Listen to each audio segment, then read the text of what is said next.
Ok, muy bien. Bueno, vamos a comenzar y listo. Vamos a comenzar. Vamos a compartir pantalla. Ahí está, muy bien. Bueno, vamos a ver. Pues buenas tardes, vamos a comenzar con nuestra sesión del día de hoy. El día de hoy, bueno, se quedó de tarea la cuestión de las memorias. ¿No? Vamos a revisar esa parte. Vamos a sacar esto. Ahí, ahí está. Bueno, vamos a hablar justamente de las memorias, ¿no? Que es de los términos. Bueno, primero hay que rescatar que vamos a tener dos tipos de memoria. Una que se llama RAM, otra que se llama ROM. La Random Access Memory y la Read Only Memory. Se construyen a partir de tecnologías diferentes. Normalmente la memoria RAM no es una memoria volátil. ¿Qué quiere decir esto? Que es una memoria que se borra, necesita estar energizada para mantener la información. En el momento en que se quita esa energía eléctrica para poder alimentarla, pues bueno, pierde la información y cada vez que reinicia el sistema, esa RAM prácticamente inicia en blanco. Mientras que la ROM, pues es una memoria permanente, es una memoria que no importa si la desenergizas, va a seguir manteniendo la información y bueno, pues ahí la va a almacenar. En este caso nosotros tenemos relaciones de memoria. Normalmente nosotros tenemos viendo desde el exterior de nuestro sistema de cómputo hacia lo más interno del procesamiento, que es justamente el CPU, pues bueno, en la parte externa vamos a tener las unidades de entrada-salida, en donde nosotros tenemos, por ejemplo, memorias USB, teclado, mouse, impresoras, etcétera, etcétera, en donde estos dispositivos externos pueden o no contener memorias, pero algo que sí nos contribuyen es a la información, ¿no? Normalmente todos estos dispositivos nos ayudan a meter datos al sistema o del sistema nos ayudan a recibir datos, ¿no? Para poderlos interpretar y a lo mejor convertir en alguna otra instrucción o inclusive convertirlo en alguna otro tipo de señal, como es el caso de las bocinas, ¿no? Que recibe información del sistema y esta información la transforma en sonido. De ahí nosotros pasamos a la memoria RAM y ROM dentro de nuestra computadora, principalmente la memoria RAM. Normalmente la memoria ROM dentro de los sistemas es para almacenar información, importante información en donde necesita el sistema para poder funcionar, ¿no? Hablamos, por ejemplo, de la BIOS de una computadora, en donde en esa memoria se almacena el arranque de la computadora, o sea, la información necesaria para poder saber o que el sistema sepa, pues, dónde está la memoria RAM, dónde está direccionada, dónde está conectado cada dispositivo de entrada-salida, informaciones de tiempo, de latencias, etcétera, etcétera. ¿No? Y con toda esta información, pues la computadora arranca. Sin esta memoria ROM, la computadora no podría arrancar, ¿no? ¿Por qué? Pues porque la RAM se borra cada vez que nosotros apagamos la computadora y pues si no tenemos información, por ejemplo, ¿no? Permanente, pues no podríamos tener información de entrada antes de encender y de incluso hacer procesos en la computadora. Algunos me dirán, bueno, pero ¿y el disco duro? Pues el disco duro sí almacena información de manera permanente, sin embargo, dentro del sistema, pues el disco duro no arranca con el sistema, ¿no? El procesador no sabe dónde está mapeado el disco duro y para poder hacer llegar información del disco duro, que es de hecho es un dispositivo de entrada-salida, pues necesita pasar por la RAM. Y si no está inicializada la RAM, pues no sabemos nada de ella. Entonces, el disco duro no podría entrar para hacer funcionar el sistema. Por eso es necesaria una memoria ROM. Sin embargo, pues todos los dispositivos de entrada y salida mapean información hacia la RAM, ¿no? Que es un puente de comunicación de datos entre lo externo y lo interno. Posteriormente tenemos algo que se llama memoria caché. Esta memoria caché es un intermediario entre la memoria RAM y la memoria, perdón, y el CPU, ¿no? Que al final de cuentas el CPU tiene unas, si nosotros lo vemos como memorias, como ese dispositivo capaz de almacenar información, pues podríamos decir que sus registros, los podemos ver como memoria, ¿no? ¿Por qué? Pues porque almacenan información momentáneamente para hacer los procesos dentro del CPU. Entonces, esa memoria caché, pues bueno, va a ser el paso de información entre la RAM y el CPU. Ahora, ¿por qué necesitar una memoria caché? Pues bueno, necesitamos una memoria caché para incrementar la velocidad de procesamiento. Normalmente las memorias RAM son memorias lentas, son memorias que el CPU va normalmente hasta 10 ciclos de reloj más adelante que la memoria RAM. Para poder hacer una lectura muchas veces de la memoria RAM, pues tarda esta lectura y obtención de los datos, tan solo en la memoria, ¿no? Entonces, la memoria caché está construida de otra tecnología, normalmente, ahorita lo vamos a tratar más adelante, normalmente están construidas de algo que se llama static RAM. De hecho, sí es una RAM, pero es una RAM especial, ¿no?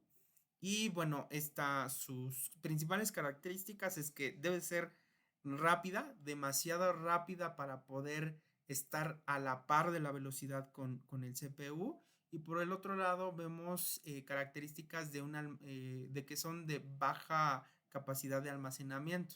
Eso también tiene que ver con la velocidad, ¿no? Es lo que nosotros decíamos en la sesión pasada. Una memoria es como una calle, ¿no? Entre más casas existan en la calle, o sea, entre más espacios de memoria o bloques de memoria se tengan, pues más tiempo voy a tardar en buscar esa información. ¿Ok? Entonces, normalmente las memorias caché son de baja capacidad por lo mismo, para preservar la velocidad equiparable con el CPU. Ahora, vamos a hablar de la clasificación, ¿no? Según el modo de acceso. Según el modo de acceso podemos tener tres tipos de memoria.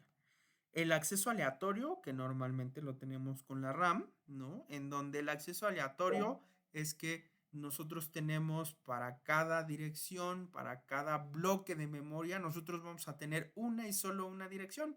Entonces, pues para poder acceder a la información, lo único que yo necesito saber es esa dirección de memoria.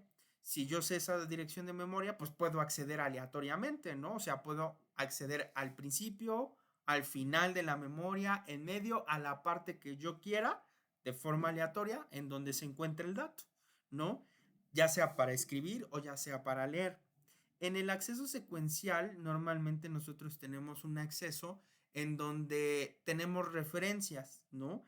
Podríamos decir que si partiéramos a una memoria en tres pedazos iguales, ¿no?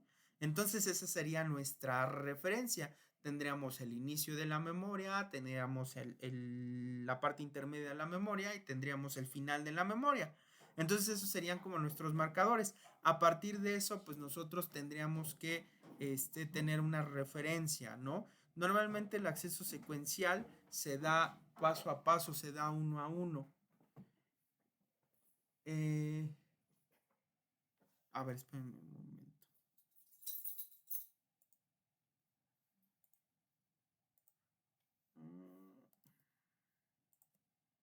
Espérenme un momentito, por favor.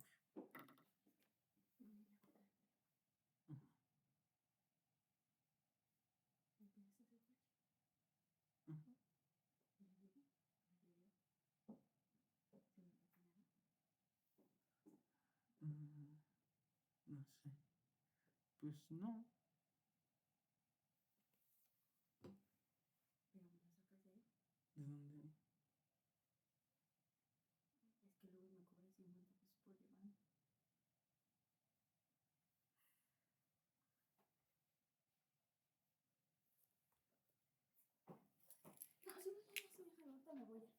Ya voy a respirar la cama. Vamos a la cama. Da ahí tengo. Es que no, porque llovió. Pero si lo vas a poder sacar con la reja.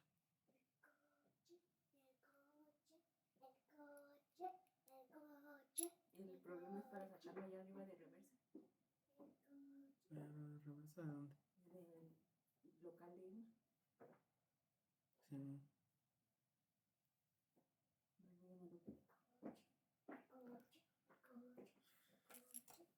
Pues sí.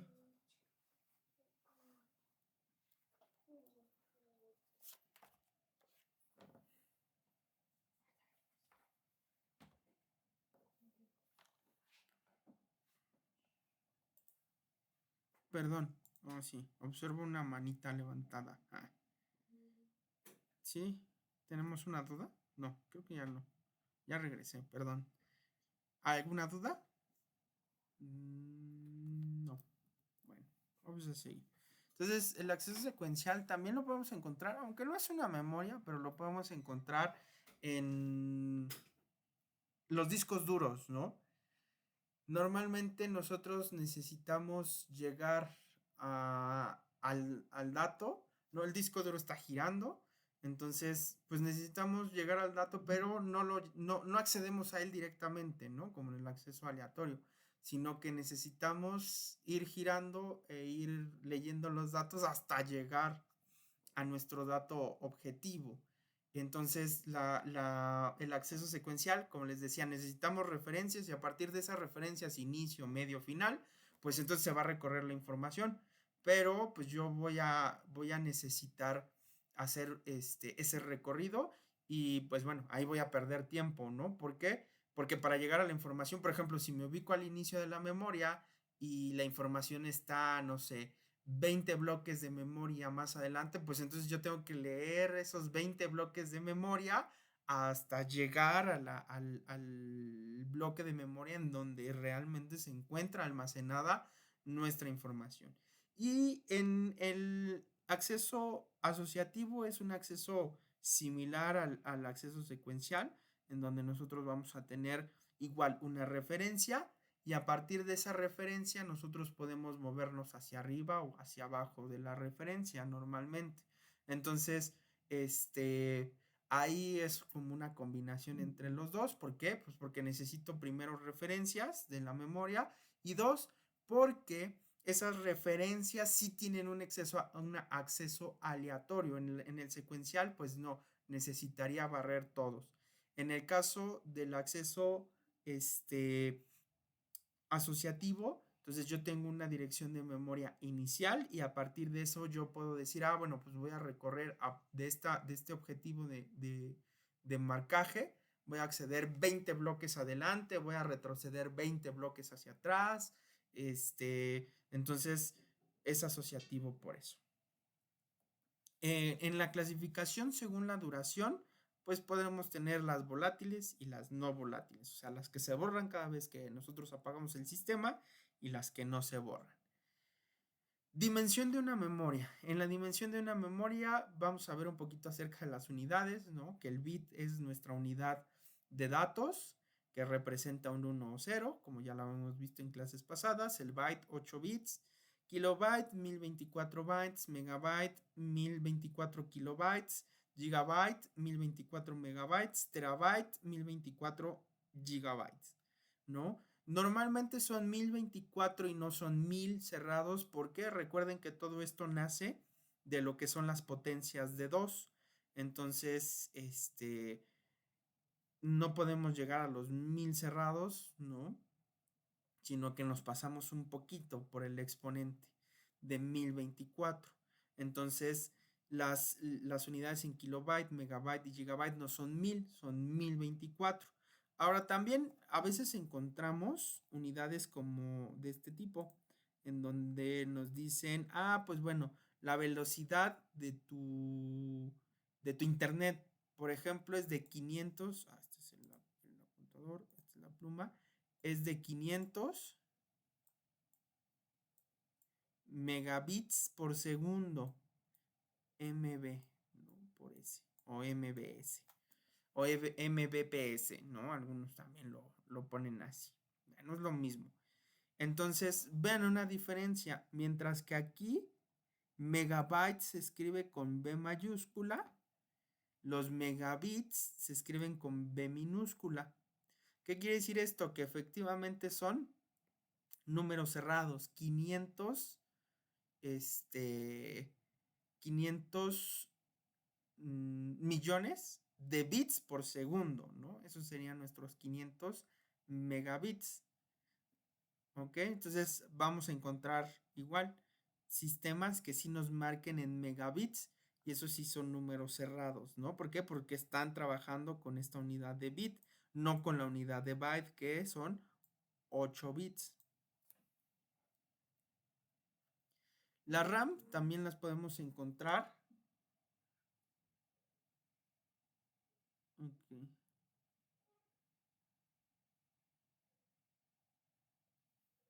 La RAM también la podemos encontrar como RAM estática y como RAM dinámica. Las RAM, ¿no? Son las static RAM.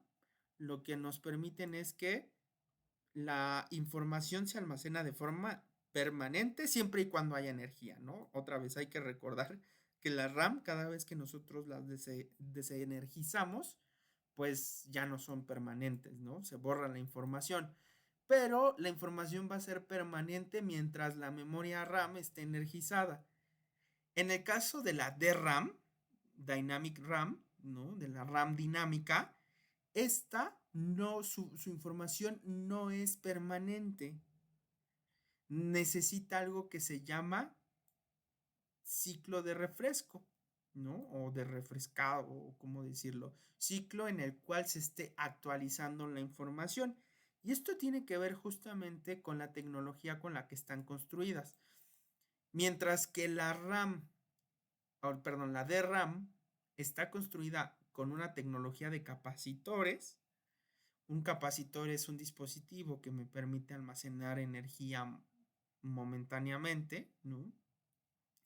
Entonces, sin embargo, estos capacitores, conforme pasan el tiempo, se van descargando. Sería algo así similar a una batería, ¿no? En donde pues ya después de un largo tiempo una batería pierde su energía, aunque ahí la tuviéramos almacenada, ¿no? Un capacitor pasa lo mismo, nada más que la energía la pierde mucho más rápido, ¿no? Entonces va a perder la energía y entonces si pierde la energía, pues perdemos los datos. Por eso es que cada cierto tiempo hay un ciclo en donde necesita volverse a inyectar energía a los capacitores para que estos, digámoslo de cierta manera, refresquen, renueven la información que existe en ellos. Y por el otro lado tenemos la RAM. ¿Por qué la RAM no se borra siempre y cuando esté energizada? Porque está constituida por algo que se llaman semiconductores biestables, o sea, ya es una tecnología de transistores, en donde, a diferencia del capacitor, pues esta información se mantiene almacenada siempre y cuando haya energía que le permita almacenar esa energía. No tenemos un tiempo de refrescado. Si guardamos un bit, o sea, guardamos un 1 en una RAM, ese 1 va a permanecer siempre y cuando el sistema esté energizado. En la DRAM, si guardamos un 1, entonces pongámosle, cada 10 milisegundos o cada milisegundo vamos a necesitar almacenar nuevamente ese 1, ¿no? Y pasa un milisegundo más y otra vez necesitamos los que son 1, les volvemos a cargar energía y los que son 0, pues no es necesario, ¿no? Cargarles energía porque recuerden, un 1 equivale ¿cómo decirlo? A un voltaje, ¿no? A un voltaje diferente. Normalmente, pues podemos trabajar con 3.3 volts o 2 y algo, ¿no? Y 0 normalmente representa, pues, 0 volts, ¿no? En voltaje, 0 representa 0 volts. O sea, no hay voltaje, ¿no? Entonces, por eso es que no es necesario, el cero lógico no es necesario refrescarlo, porque pues, realmente no teníamos energía.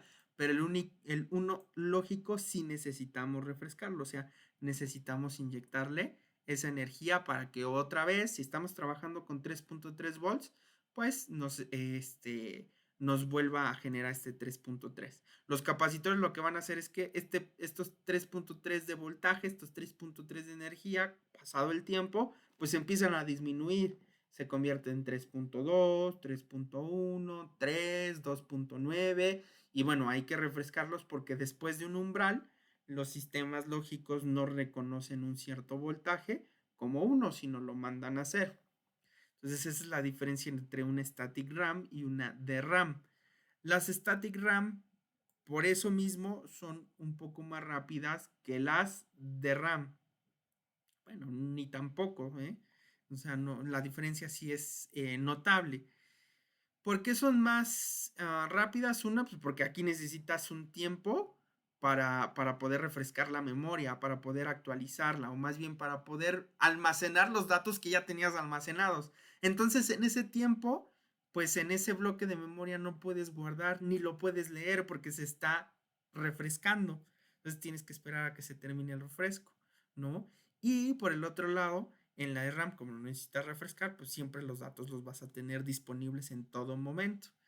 Por ese mismo motivo, normalmente la memoria RAM, que llamamos literalmente RAM, no nos importa si es DRAM o SRAM, normalmente nosotros tenemos en una computadora la RAM construida con una tecnología de RAM y normalmente la caché está construida por una tecnología SRAM. ¿Por qué? Pues porque es más rápida y la caché necesitamos que sea mucho más rápida, ¿no? Pero ¿por qué no construir todas las memorias RAM como static RAM, ¿no? Como SRAM. ¿Por qué existe la DRAM? Bueno, dos cuestiones. Algo que se llama densidad, ¿no? En lo cual pues nos dice cuántos chips puedes poner en conjunto. La DRAM tiene mayor densidad. ¿Por qué tiene mayor densidad? Porque su funcionamiento es con un elemento relativamente más sencillo que un semiconductor, que un transistor, ¿no? Y que de hecho para poder hacer un solo bit se necesitan varios transistores para construir este dispositivo biestable, ¿no? Y con un capacitor pues es un solo elemento, es un capacitor. Entonces puedes alcanzar o construir memorias con más capacidad en el caso de la DRAM, ¿no? Otro motivo es lo económico.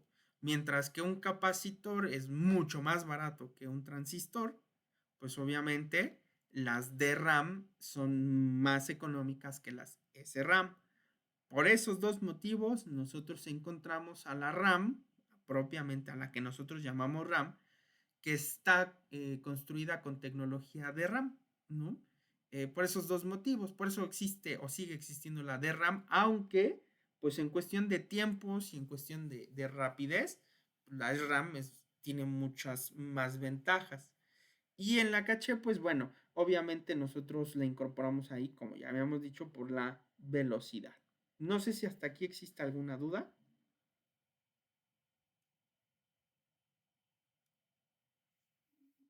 No, profesor. ¿No? Ok. Ahora, cuando nosotros hablamos de una memoria, normalmente nosotros hacemos referencia a algo que se llama palabra. Una memoria, nosotros la podemos ver como una tabla, en donde va a tener filas y va a tener columnas. Cada fila representa algo que llamamos word o palabra. Esa palabra puede tener una longitud diferente dependiendo del dispositivo. Ya habíamos hablado un poquito de eso. Por ejemplo, en procesadores de 32 bits, lo recomendable es que la palabra de la memoria pues sea equivalente a la palabra del procesador, o sea, tengamos 32 bits. Si es de 64, pues lo recomendable es que sea de 64 bits, ¿no? Entonces, ¿qué quiere decir esto? Que en un renglón yo voy a tener 64 bits. En este caso, por ejemplo, yo tengo 1, 2, 3, 4, 5, 6, 7, 8. Yo tengo 8 bits. ¿Sale? Entonces, en teoría, para este ejemplo, nuestra longitud de palabra, ¿no? Sería de 8 bits. Una vez que en una memoria se fija una longitud de palabra, esta no se puede cambiar, ¿no? Todos los renglones van a contener la misma cantidad de bits. Si yo fijé la longitud de palabra a la hora de construir la memoria de 32 bits, pues entonces su palabra va a ser de 32 bits. Todos los renglones van a tener 32 bits. Ahora, cada renglón va a ser equivalente a una dirección de memoria, ¿no? Entonces, cada renglón va a tener una dirección que identifica esa palabra. Cada vez que yo hago un proceso de lectura-escritura de una memoria, normalmente lo hago palabra por palabra. ¿Qué quiere decir esto? Que yo escribo renglón por renglón y así me voy leyendo y escribiendo la memoria, ya sea RAM, static RAM o DRAM, ¿no? Ahora bien, como decíamos, cada renglón está constituido por un número de bits. Estos siempre están acomodados de la misma manera con el most significant bit y el lowest significant bit. ¿Qué es lo que dice? Bueno, recuerden que en el sistema binario, como les dejé en la actividad 1 o 2, no recuerdo la 2, un video, ¿no? Donde se explicaba el sistema binario, que es un sistema posicional, y que, bueno, es de base 2, ¿no? Entonces, al ser un sistema posicional, quiere decir que cada posición de los bits tiene un valor diferente, ¿no? Y que el valor va a depender de esa posición. Por lo tanto, a eso se refiere el MSB y el LSB, ¿no? De este lado vamos a tener el bit más significativo, y de este lado vamos a tener el bit menos significativo. ¿Qué quiere decir eso? Que bueno, entonces lo que vamos a tener aquí es que ya convertido a valores, ¿no? Porque recuerden que esto es 2 a la 0. Si aquí tenemos el menos significativo, sería el 2 a la 0, la posición 2 a la 1, la posición 2 a la 2, la posición 3, la posición 4, la posición 5, la posición 6 y la posición 7. ¿Ok? Entonces este es menos significativo y este es más significativo. ¿Por qué se les llama menos significativo? Por ejemplo, si aquí yo tuviera un 1, pues esto en equivalencia sería a un 1, literalmente, ¿no? ¿Por qué? Porque estoy en la posición 0 y 2 a la 0 es 1. Por 1 es 1. Pero si yo tuviera un 1 acá, recordando que pues en el sistema binario, en estos cuadros, yo solo puedo tener o 1 o 0, ¿no? Entonces, si yo me voy hasta este bit más significativo, entonces, si nosotros sacamos la calculadora, ¿no? Y elevamos 2 a la 7, entonces ese valor va a ser de 128. Este valor, 128. Entonces, este 1 en esta posición vale 1 y este 1 en esta posición vale 128. ¿Quién es el más significativo? Pues el de mayor valor, ¿no? Que es el de acá. Entonces, por eso se dice que están acomodados de más significancia a menos significancia o viceversa, ¿no? Pero esto es importante. Una vez igual que se acomoden, todos los bits van a estar de la misma manera, de más significativos a menos significativos. O sea, no vamos a tener dentro de la misma memoria, no voy a tener unos renglones de más significativo a menos significativo, de izquierda a derecha, y en otros renglones al revés, ¿no? No, todos van a estar acomodados de la misma manera. Muy bien. ¿Dudas con esto?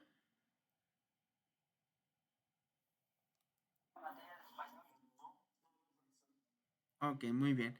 Ahora, vamos a ver un poco acerca de la estructura de las memorias RAM, como nosotros las conocemos, que ahí está una imagen, ¿no? Nosotros hemos visto memoria RAM de este tipo. Y si no las hemos visto, bueno, les invito, híjole, a que abran un CPU viejito, si es que tienen por ahí uno en casa, y vean los componentes, ¿no? Una tableta larga como esta, bueno, pues esa es la memoria RAM de una computadora, que es justamente de las que estamos hablando.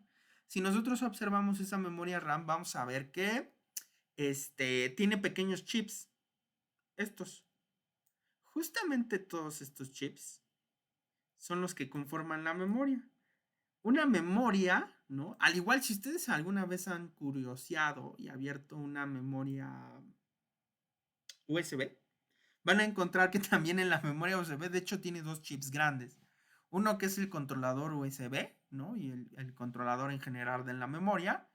Y el otro que es propiamente la memoria, o sea, donde se almacena la información. Ah, pues bueno, es ahí también, ¿no? Tenemos el chip de la memoria.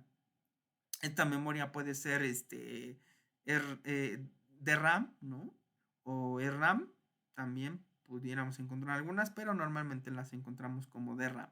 Entonces esos van a ser los chips en donde se almacenan esos unos y ceros de los que estamos hablando. Ahora, dentro de la arquitectura de una memoria como la de la imagen, nosotros primero necesitamos dos cosas. Recuerden algo. Uno, que necesitamos obviamente el arreglo matricial, ¿no? O sea, estos unos y ceros que se están almacenando en la memoria.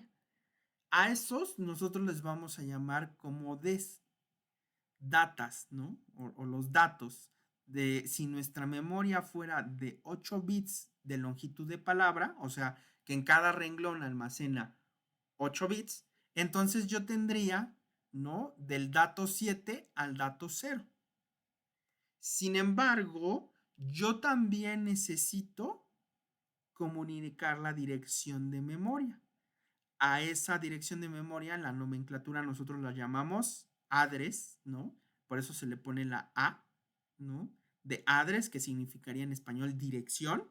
Entonces, la dirección de memoria está compuesta, en este caso, de también 8 bits, ¿ok? Entonces, nosotros tendríamos una longitud de palabra de 8 bits. Ahora, si nosotros tuviéramos diferentes chips de memoria, como aquí en la imagen, 1, 2, 3 y 4, entonces tengo 1, 2, 3 y 4 conectados a algo que se llama decodificador. ¿Qué es lo que es un decodificador? ¿No? Supongamos que yo quiero escribir, ¿sale? En la memoria. Entonces, los procesos de escritura, primero, es que, ok, obviamente este ya es como un proceso interno más complicado, pero se los voy a tratar de simplificar. Supongamos que quiero escribir en este chip de memoria. Entonces, si nosotros seguimos las conexiones, este chip de memoria estaría justamente en el decodificador al cual le hemos llamado E0. E y EN significan lo mismo, la palabra enable, que es activación. Entonces, para poder yo guardar en este chip, lo primero que tengo que hacer es activar el chip, ¿no? Entonces yo le mando una señal de activación a este chip a través de esta terminal y listo, ¿no? Entonces, en ese momento yo lo activo y desactivo los demás. Los otros tres están desactivos. Solo voy a trabajar con este. Una vez que yo activo el chip, entonces lo que voy a hacer es, si es proceso, por ejemplo, hablábamos de escritura, ¿no? Entonces, yo para escribir un dato, primero tengo que mandar la dirección por acá. Entonces, como solo este chip está activo, la dirección va a estar para todos. Pero como este está activo nada más, pues este solamente la va a tomar, ¿no? Aquí. Entonces, primero mando la dirección para saber en dónde está la información.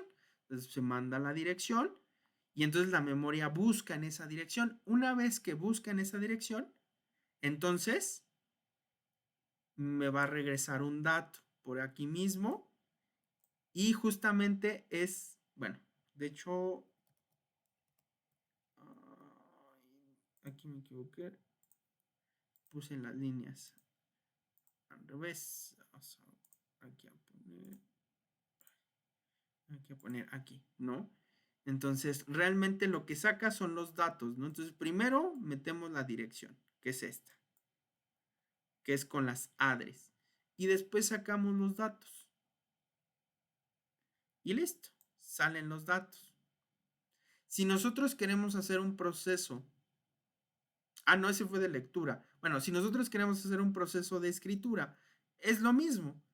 Mandamos primero la dirección, bueno, activamos el chip, mandamos la dirección de donde va a escribirse la información, mandamos el dato y se escribe en la memoria. Y listo. Así es como nosotros escribimos. Si yo quiero escribir en este chip, bueno, pues entonces el que voy a activar, ¿no? Es el E1, el Enable 1, para activar este chip.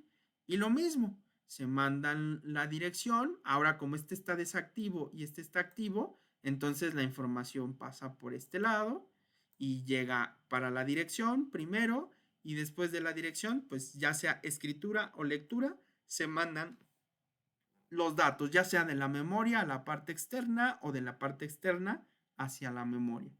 Esta conexión de WR, esta conexión es de escritura-lectura, ¿no? Ahí también las memorias tienen un pin de señal en donde nosotros podemos enviar si vamos a escribir en la, ¿cómo se llama? En la memoria o vamos a leer datos de la memoria. Entonces, esa sería como la conexión interna justamente de estos elementos. Obviamente vemos más elementos como capacitores, resistencias, y eso es pues para ajustar algunas señales, ¿no? Pero pues a grandes rasgos así es como trabaja una memoria con varios chips de memoria. Realmente los va sincronizando por algo que se llama decodificador. Y entonces, como les decía, en el proceso de lectura, nosotros habilitamos el chip, enviamos la dirección de la palabra, damos la orden de lectura y se transfieren los datos de la memoria a el dispositivo.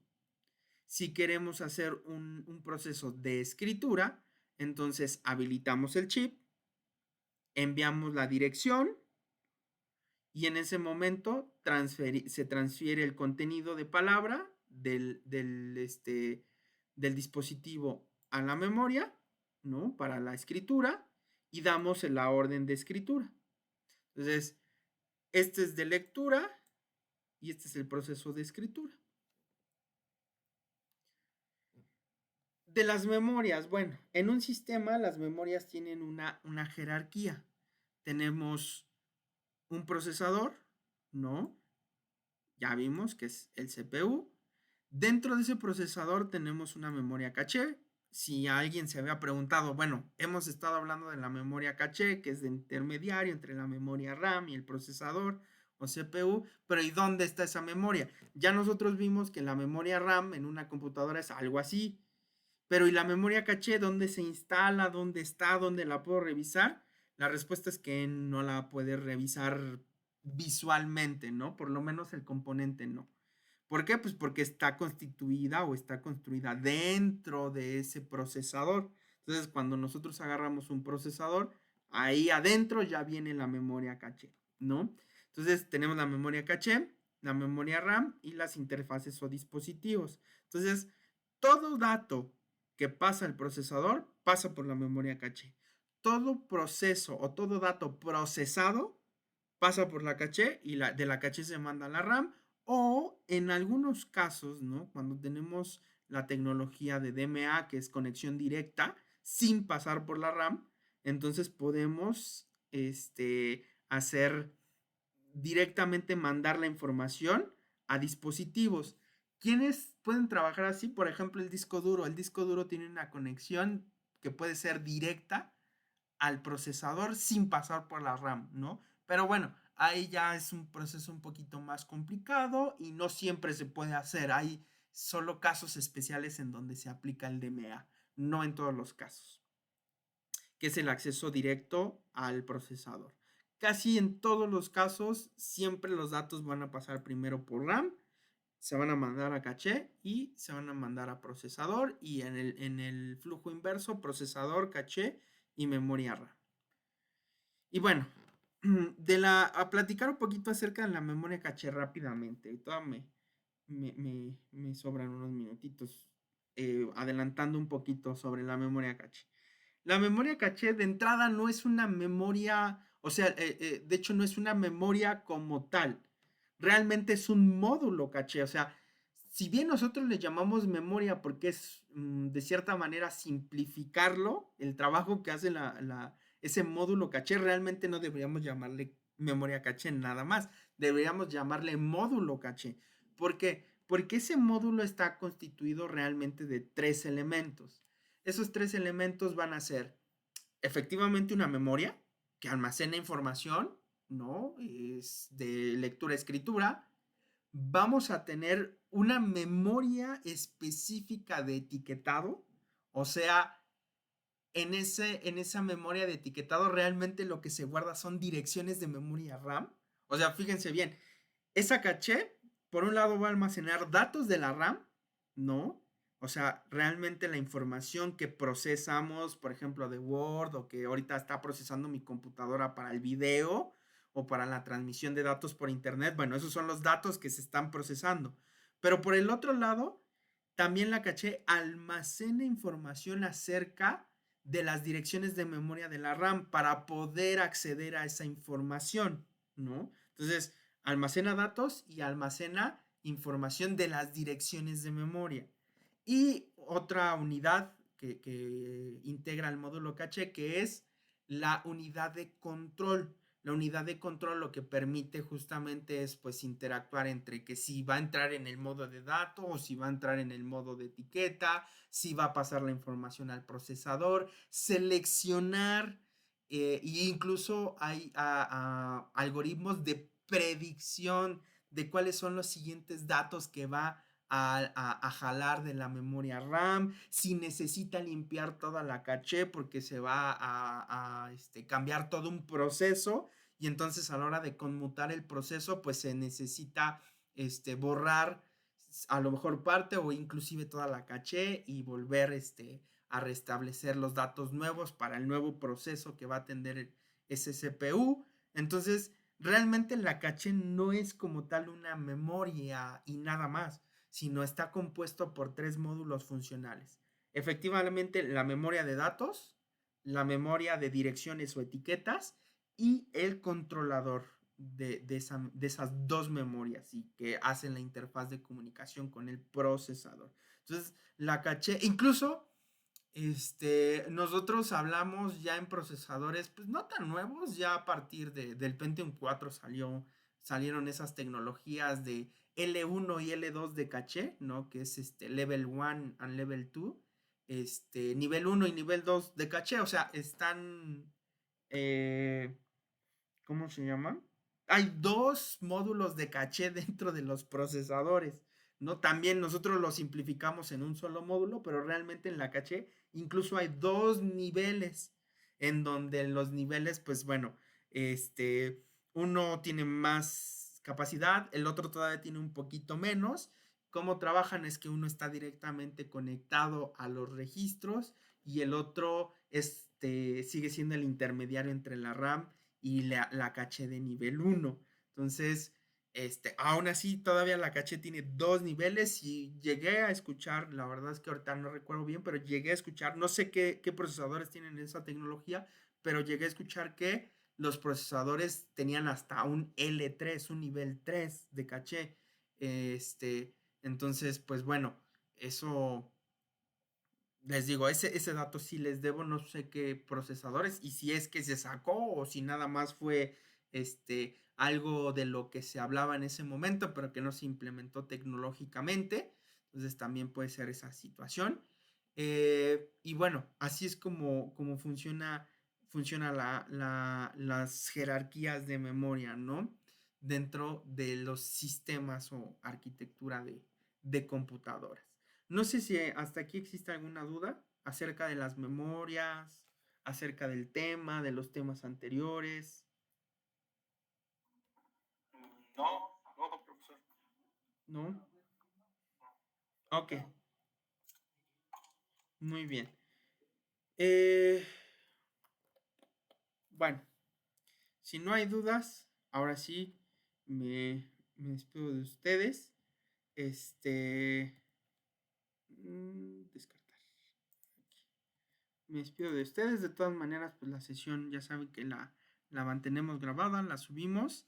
Este, eso es en cuanto a memoria. Entonces ya tenemos dos unidades funcionales que hemos visto. La primera es el procesador, ¿no? Ese CPU, que está constituido de registros, ALU, el bus de comunicación, y bueno, estuvimos viendo su arquitectura, eso lo pueden checar en la sesión número 1. En la sesión número 2 hablamos, profundizamos un poquito más acerca de las instrucciones, ¿no? Justamente de la parte de los sistemas numéricos, el bit, el byte. Hablamos de esos dos sistemas. Empezamos a hablar un poquito acerca de la memoria y de la capacidad de direccionamiento del procesador, que ya ahí estábamos asociando memoria y procesador, ¿no? El procesador tiene una capacidad de direccionamiento. Y justamente, hablando de esa capacidad de direccionamiento, está en la caché, ¿no? En donde tenemos esa memoria de etiquetas. Esa memoria de etiquetas me dice hasta qué dirección puede leer el procesador.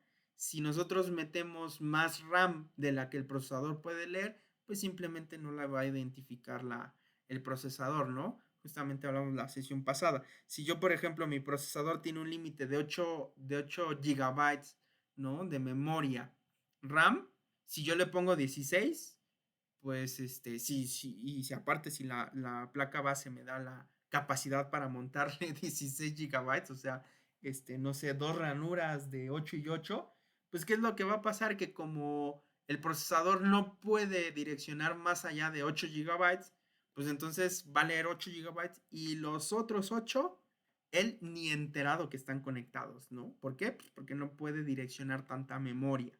¿Ok? Y ya vimos, entonces, las direcciones de memoria son cada renglón que nosotros tenemos en esos elementos que se llaman memoria. La longitud de palabra puede ser distinta, puede ser de 8.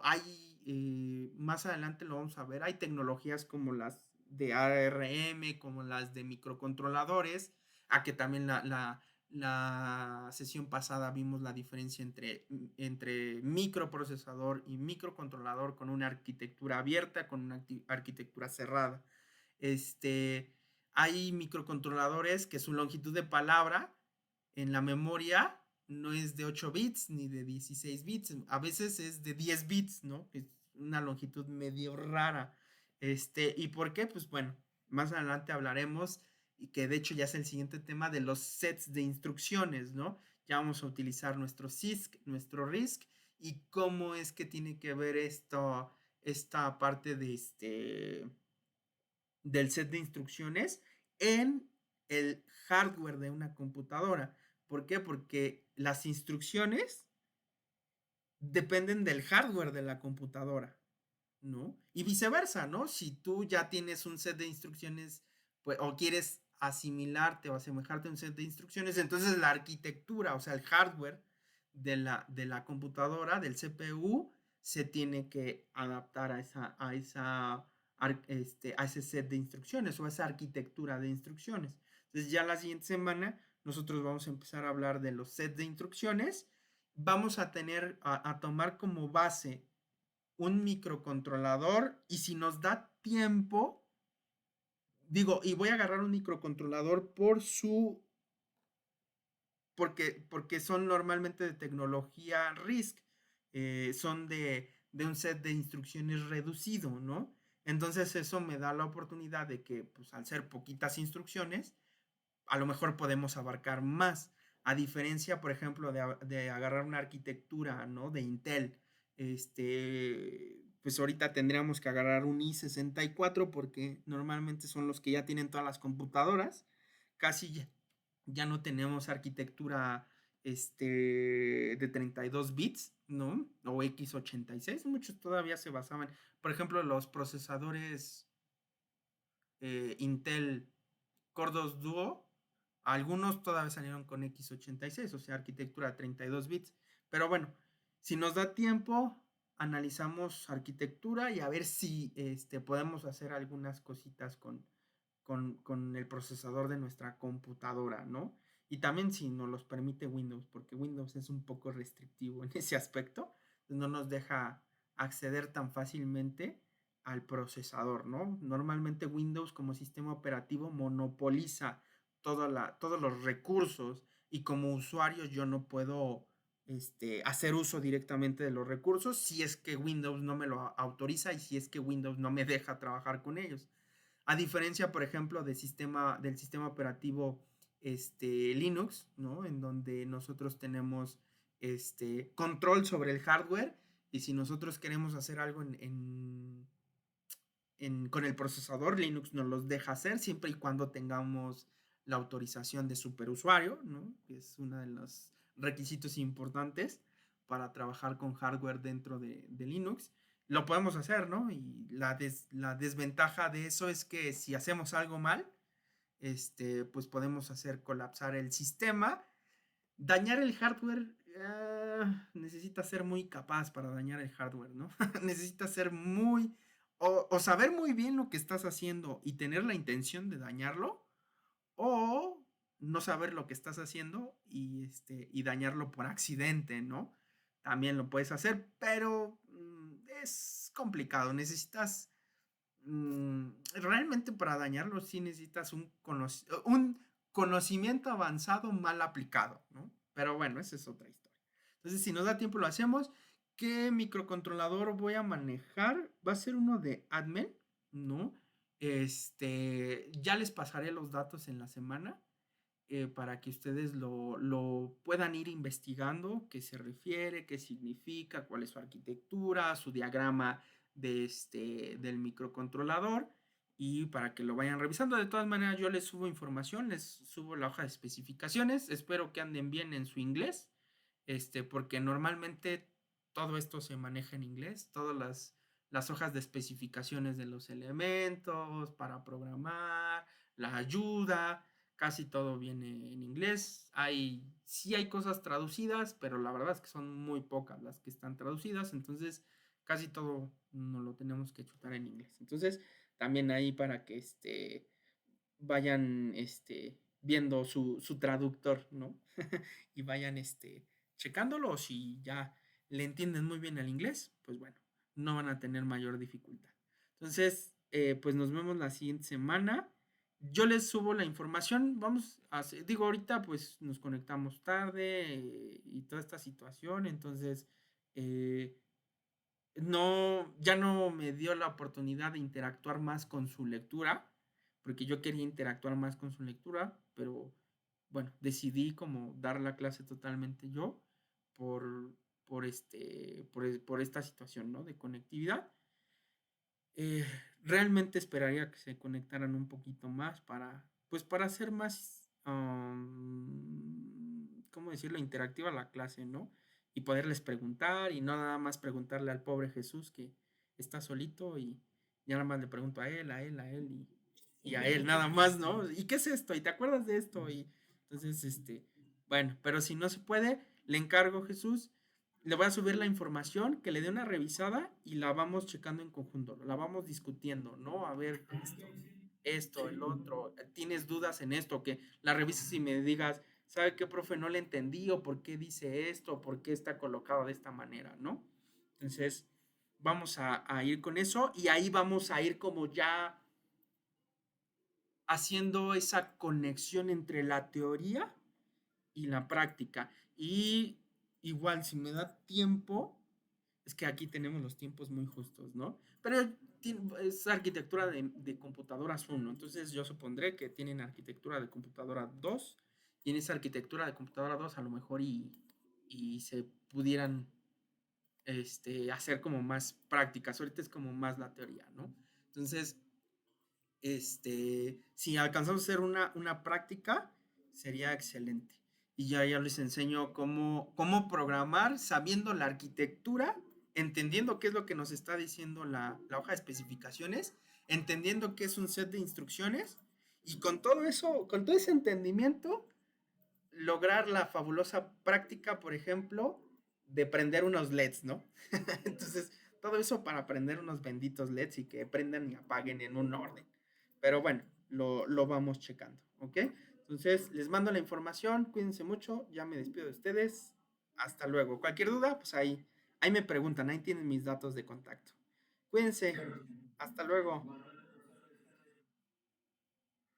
Igualmente.